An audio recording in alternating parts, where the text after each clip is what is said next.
Welcome to this long form video of the low bridge roll. Here we'll cover whom the video is for, who should practice the low bridge roll, what progressions are, how you can get from point A to point B in a safe way for you, and what a good quality low bridge roll is.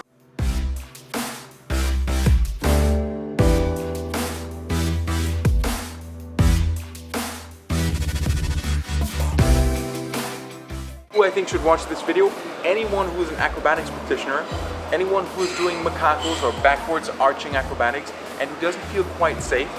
This is good for yoga practitioners who are doing wheel poses and sometimes are afraid of how to get out of it well. That is what the low bridge roll is good for. Added bonus is if you're practicing a backflip and you've been successful so far, great. But if you want to have some sort of a fail-safe that even when you bail, you can kind of bail without breaking your neck, then the low bridge roll is at least a coordination practice that will get your body more familiar with how to go from I have no idea where I'm in space to okay, I'm kind of safely landing on my shoulder. So now let's get to it. What exactly is the low bridge roll? Well, we go into a low bridge position from a squat. From there, travel onto our shoulder, and like in a shoulder roll, transition from the right shoulder to the opposite hip to come out in a fisherman position.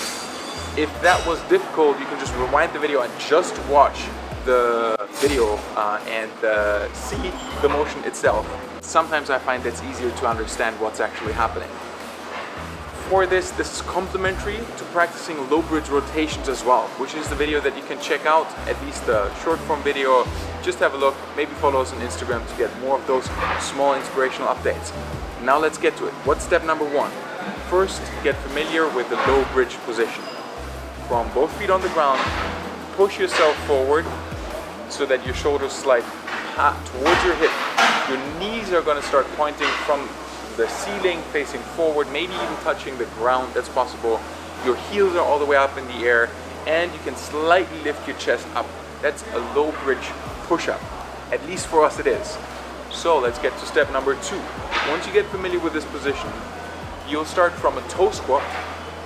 Heels are off the ground, and you start to slowly lower yourself onto your one shoulder. From here you can just come back to a resting position first. So what you've done just now, if you've done it, is going from a toe squat into the first part of a low bridge position and then resting on your back. That's good to get well coordinated with, to get familiar with. Once you've got that, the trick is to keep your hip up in the air at first. You go into the low bridge position, the hip stays up. Then from here, you roll over one shoulder and then out the opposite hip. That already is the low bridge roll. Now there can be a bit of confusion.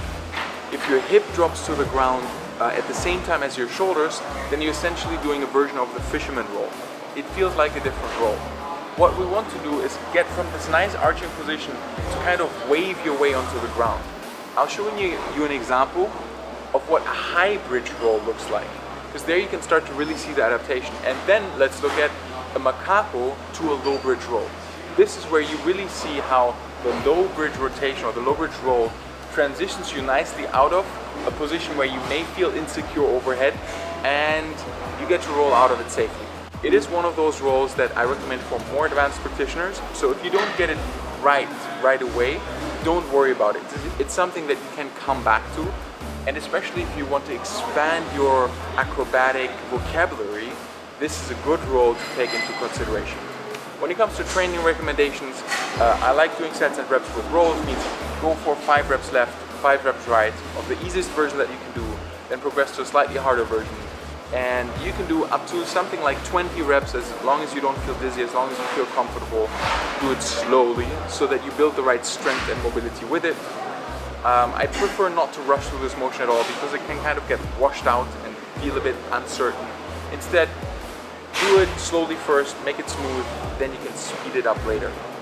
Once you've done the low bridge roll successful, you can start playing around with a high bridge roll yourself.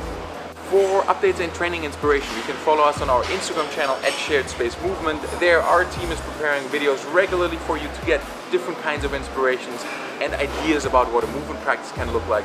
If you like in-depth tutorials and you want to know about a specific one, drop a comment right here, give a recommendation for us what we should record next, and subscribe to our YouTube channel. See you, peace out.